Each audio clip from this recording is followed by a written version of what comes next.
Aisha was not 9 years old, and Prophet Muhammad, peace be upon him, did not marry a child, and I can prove it to you in less than 45 seconds. Point number one, she was 9 years old, but people mature at different stages. I don't understand why you would put that on a TikTok and leave it online. It's funny, people are talking about robbing grocery stores because they're not getting their SNAP benefits.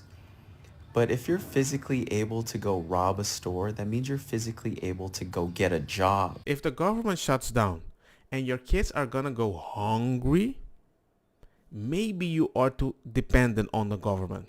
And I'm not saying it's a bad thing. Some people don't have the option. But to assume it's a human right that the government has to pay for it, it might happen one day. When someone asks if you see yourself getting married, but you're fully convinced that every single man is evil, so you're assuming all black men are evil, gay men, Jewish men, trans men, well, that not only makes you transphobic, it makes you racist, homophobic, anti-Semitic, and also sexist.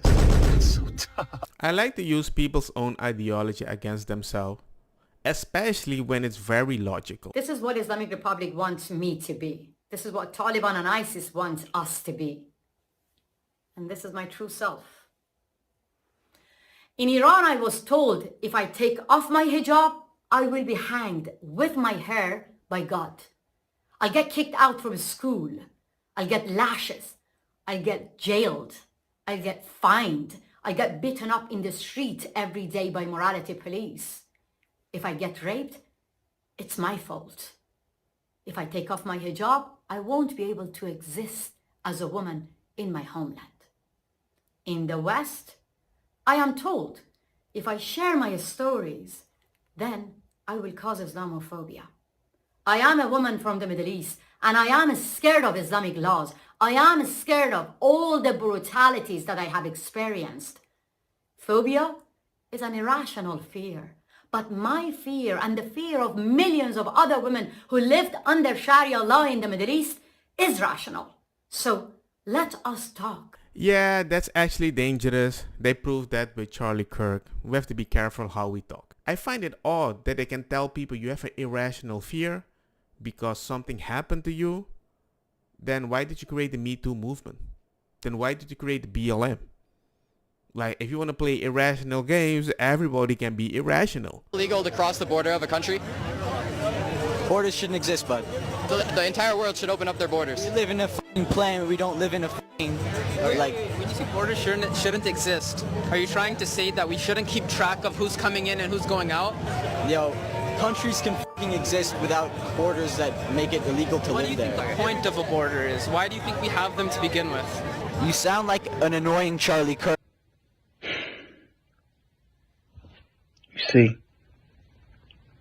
see. I told you, you have to be careful how you talk. Because even they reference that as, maybe that wasn't as bad as you think. Alright, let's not personally attack each other. He asked you a good question. Wait. to talk to this guy. Okay, I'll ask the question then. What would the purpose of a border be other than to protect the people in society? Loki, I don't f*** with you, so I'm gonna go. Okay. So, bye. I find it interesting. He mentions a person. They're like, hey, you don't need to attack him with those words. And it's like, well, we're just talking. Nothing is happening. I'm like, then why did you mention a person that isn't alive anymore? These refined gentlemen over there support the border policy, you know. Yeah. They just came over, okay? Really? Illegally, no papers. We need a home. Yeah. I don't know what. You have one. I know, but I live with it. A lot of people live in my house. Oh, that's fine. The more the merrier. Yeah. Could you translate and tell them she said yes? See. Okay. Thank you. So should we set them up in the front lawn, or do you want us to set them up inside? Tents. Kidding, right? I didn't say yes. I thought you did. No, I said no. So you would do anything for like all the illegals I think and we stuff? have to be fair. Guys, this is great. I think we found a new home for you guys. What guys? There you go. Yeah. I don't understand what this is all about. The immigration. They're gonna move into your house. They are not. What do you mean? You just said you wanted to support everyone though. Okay, that I don't. No, they're Guys, not we violent. got a They're new not house. violent. They're good. They're Oh no, like hop it! Just like you guys did before. Thank you very much. Can they stay for dinner? Wait. We're looking for a place for them to stay. They just came across. They'll sleep on floors. I mean, they're not picky, you know. We have like a 2-year-old, so... Hector's good with kids. I never understood people that say, I want something to happen in life because it's a good thing, but I don't want the responsibility for it. I just want to tell you for you to do it. Like, it's so disingenuous. It's like somebody that has the right to vote but doesn't have the obligation to go to war. Takes at least 5 black voters to get the same amount of voting power as one white voter in Texas, and 3... What?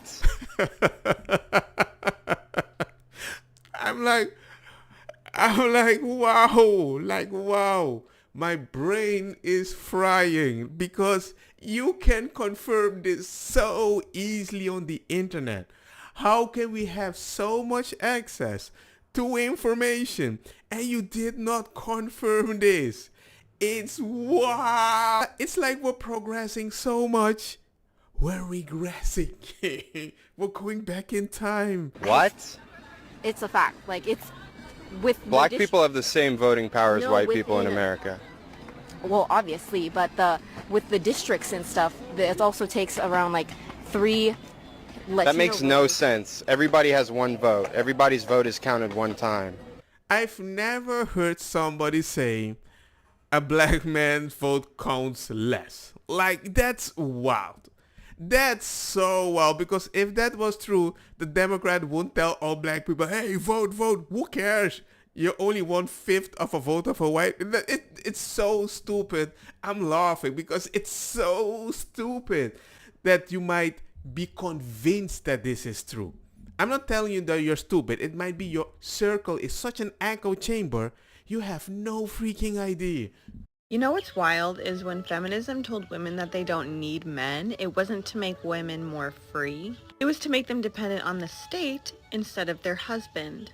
Think about it for a second. Before the 1960s, family was the safety net. If something went wrong, you had a husband, a father, a brother, a community, a church, a safety net. The people took care of each other. They cared about each other. Then came no-fault divorce in 1969. Suddenly, marriage wasn't a covenant. It was a contract that you could walk away from. Okay, and get this, and when the family started falling apart, who stepped in? The government. Welfare replaced the husband, the system replaced the father, and schools, they replaced the home. Women were told that this is freedom, that being alone, raising kids by yourself, and relying on checks from the government made you strong. But what it really did was break the structure that once protected us. It separated women from men from their families, and children from both. The state became the new husband that offers no love, no legacy, no protection, just control, dependency, and paperwork. And now, generations later, you have women exhausted, men disengaged, and children who grow up not knowing what family feels like. That wasn't progress, that was replacement. They're telling you that this is oppression. And I'm not saying it cannot be oppression, but I don't think this is oppression. Especially now that I notice a lot of legal immigrants that come to Spain and illegal immigrants that come to Spain, they have kids and they realize, you know what? I feel so oppressed in this country, we're gonna go back. Because socialism is very oppressive if you have money. In the end, it does makes you wonder, how did they manage to do this? I'm like, very simple, with movies. If you want to have your mind blown, this character was written as someone for the viewer to hate, yet literally everything she predicts has come to pass. I am not against women succeeding. I am not against women working outside the home. That's their choice. But what I am against is a small elitist group of Northeastern establishment liberals putting down homemakers. This is just a movie. They were already calling out liberal. Now, the libbers love to say that they're dedicated to choice. But if you dare to choose the path of full-time mother, well, there must be something wrong with you. I mean, if you don't feel enslaved, well, you're just dumb and unenlightened. In fact, you're not even a person. Yes, we have progressed so much. They just didn't progress that language. This was over and over. Because you see, the women's liberation movement is basically a very negative attitude toward life. It tells women, sister, the cards are stacked against you. When you wake up in the morning, you won't get a job. And if you do, it won't be a good one. And if you get a good one, you won't get promoted. And if you get married, your husband will treat you like a servant. And marriage is just a lot of dirty diapers and dirty dishes. But don't take my word for it. Yes! And that's why me and my wife, we only have 2 kids. Because now that we had such a great time by our own decision, we felt that we've been lied to, especially my feminist wife. Read their own literature. Betty Friedan, mother of the movement, wrote in The Feminine Mystique that marriage is, and I quote, a comfortable concentration camp. But it is not enough that they're demeaning us in the press. Oh no. Now they want to use our miraculous Constitution to create a sex-neutral society through this so-called Equal Rights Amendment, which will mean that that baby girl will be drafted and the men will be at home nursing the babies. And that's already happening. The plan is working, but nobody is seeing it. I did. But I see a lot of indoctrination over and over. Because we don't see a lot of homemaker movies anymore. Imagine if Buck was left in charge of your children. Oh, God help us. Yes, that's right. It's ridiculous, and it's downright un-American. Because women are the primary caregivers in the home because we bear the children. And if the liberationists have a problem with that, they're going to have to take it up with God. Because what is going to happen if you push women out into the workforce is that women are going to find themselves with 2 full-time jobs. And they're going to be exhausted and unhappy and feel like they're not doing either well. This was sold to people as if it's okay. Now women have 2 jobs, but the government is paying, so you should be happy. Progress. They decide not to have children at all. Maybe that's the liberationist goal. I mean, after all, their hero is Gloria Steinem, a single, childless woman nearing 40, but she is the sort of miserable, pathetic woman they aspire to be. And that 40-year-old woman is the one empowering everybody these days. These are the people that maybe in their 40s, 50s, I'm ready to have a husband. And I'm like, how did we reach this moment? Somebody had to tell you over and over that your basic decision that you feel is bad. Want some kind of constitution. She is the sort of miserable, pathetic woman they aspire to be. She wants some kind of constitutional cure for her personal problems. And perhaps that is why the liberationists are trying to sow these seeds of discontent among we happily married women. They want us to join them in some new sisterhood of frustrated togetherness. This is how they portrayed mothers as evil. Isn't that wild? None of them can find a man who wants to marry them. And the thing that hurts the most is that part of growing up is realizing that all the conservative enemies of history you were told about in school and Hollywood movies were actually the good guys. She's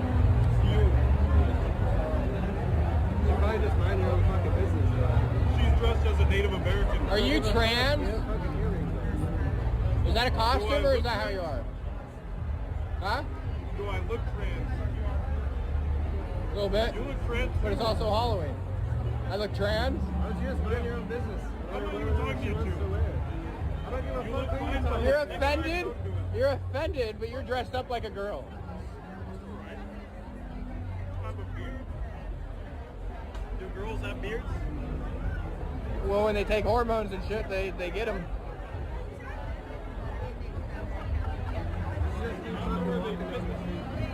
I said what I have to say. Yeah, you said it. Now you can get the fuck out of here. She can talk for herself too, right? She clearly doesn't want to because you're fucking disrupting her night. Just fucking walk down the street, bro. I will just fucking walk down the street. Good, please. I don't even care how you want to identify. That's a totally different story. But the idea is that you don't even belong to the group. You crossed over to tell somebody you kind of look white and you might be culture appropriating. I'm like, we live in a diverse culture, right? Maybe she is mixed. Who are you to tell a mixed person you don't look Indian enough to dress Indian? Do you actually believe all South Americans are brown? No way, it's not like that. And if my son won't say the N-word, but he looks a little lightish color, why can he not say it? Even if I don't say it, who are you to tell him he's to have to be part of a culture? That sounds kind of racist. People don't understand what it's like to elect a Muslim socialist until they elect a Muslim socialist. You could ask our friends in London. How many years has Sadiq Khan been mayor there? How's that going? What do you think will happen in New York City if Zoran does win? You know, there'll be a few immediate things. One, if you're Jewish or Christian, you're going to feel extremely unsafe. You're going to be looking at a lot of these sort of Muslim street and Antifa style element behaving like complete animals because they no longer have any limitations. The police are on their side, right? Second of all, you're going to see tremendous crime. Those same liberal white girls that are probably going to be why Mamdani wins, if he does, are going to be the first on the chopping block. And it's going to be awfully satisfying, grimly so, when they're the ones getting sexually harassed in the subway, because guess what? They're the first in line.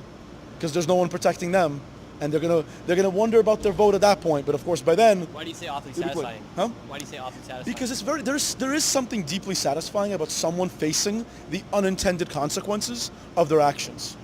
I'm not satisfied, but I can understand if you warn somebody that something is going to happen and they demonize you and something did happen, I can understand why they would be like, I'm glad you learned. I don't find it satisfying because I like it, it's horrendous.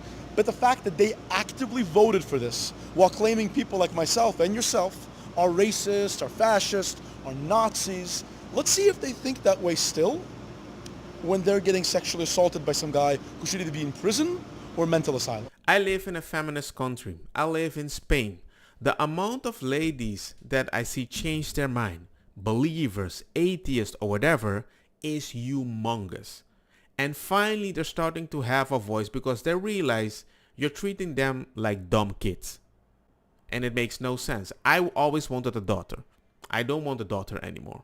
And for me to reach that point, that's wild. Is this a dog? I was trying to see this earlier. Is that a dog? That doesn't look like a dog. I don't think so. Okay, great. That doesn't look like a dog Great, to but me. he feels like a dog, and you said that if a man feels like a woman, he is a woman. So this is I think that's the important what's the point. difference? In why a man who feels like a woman is a woman, but a man who feels like a dog is not a dog. Okay, let's take your sort of wild connection No, I here want sort an of separately. answer. I just want an answer. What was the question? Why is it that a man who feels like a woman is a woman, but a man who feels like a dog is not a dog? Because a dog is a biological definition, and a woman, like I said, Right, here we is go. a gender definition that has changed. The definition of a woman is an adult human female. The definition of a female is a person who falls in the sexual category capable of bearing children and producing ova. A man cannot be a woman, just like a man cannot be a dog. And if you want to say that we've changed the definition of women to include men, I would say, why can't we change the definition of dog to include men? I would say that language is fluid, and we absolutely could. Okay, so this guy can be a dog. In some world, change the definition of a dog. I'm going to hold you to this. I want an answer. Can that guy be a dog? A biological dog? Or have we changed the definition of dog? I'm just asking you, can he be a dog? In the way that the definition stands now. Is it possible? In the future? Is it possible? Now or in the future? Is it possible at all? Yes. It's possible for a man to be a dog. If the definition of dog changes. Okay. And here we go to absurdity. You can see how he tries to extend the conversation to justify if he's just thinking in my definition that every word is fluid, yes. But then he would say, but I didn't mean biological. So they can say something meaning in their way, but they didn't really mean it. In the same way, I did cheat on you, but I didn't really cheat on you because when I dated with the other person, I was still in love with you. I was thinking about you. That's how they think. It's fluid. No, I'll record him. How dare you to come to someone's shop? Get bastard Pakistani! Get it? Bastard! Faggot Pakistani! Hello, are you mad? ¿Te acuerdas de mí, no? Yes. Triple line. Oh my God, Harman, tu padre, ¿por qué le viene? Harman! Are you mad?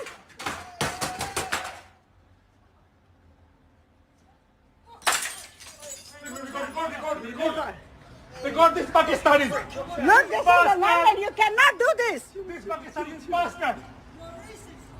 I fuck you, mother! Bastard! You are my son! No, this is... It's been 6 months since I was attacked by a Pakistani gang. My wife had to call 999 and instead of protecting me, the police arrested me for defending myself for calling them, yeah, you called them bloody Pakistani. That's a no-no. Name calling is very bad. It's distressful. Meanwhile, those attackers walk free enjoying the protection of a system that bends for them. And they'll never change that because the moment you cause a person distress and you can arrest them, you can control the white population for having an opinion. To me about some of those privileges that white people have that you guys don't have. If I were to walk across the streets in the dark as a black queer female presenting person, I would not feel safe because I feel like I would be pretty targeted. But if I were a white cis man, I don't think I'd be like the type of person someone would come up to and hate crime, because that's just not what happened. Did you see what she did there? She asked about white people, she went to white men. I think as a white woman alone, the probability that you might get arrested is way higher. Do you ever live in a Muslim country? I have. Yeah? It's been a wonderful experience. Which country? Pakistan. Well, even countries that have Sharia law instituted? I would. I am Muslim, so obeying Sharia isn't that different for me. I do it anyway, even though it isn't like a U.S. law requirement. Yeah. So I fully would live in a Muslim country. Do you think that Sharia law would be better in the U.S. than the current U.S. law? I personally do think that the place would benefit from it as a Muslim. I mean, the fact that you already have a voice already is a privilege. The fact that you don't cover yourself is a privilege. I find it very interesting. You're talking good about something in your own country that is even better, but you're in a different country, not representing the country that you love as much. Don't get me wrong, makosa kita bong. Put the fire na mi blonde, kush hash purple skunk, criollo colombici jam jam, turloketa verdeta welcome.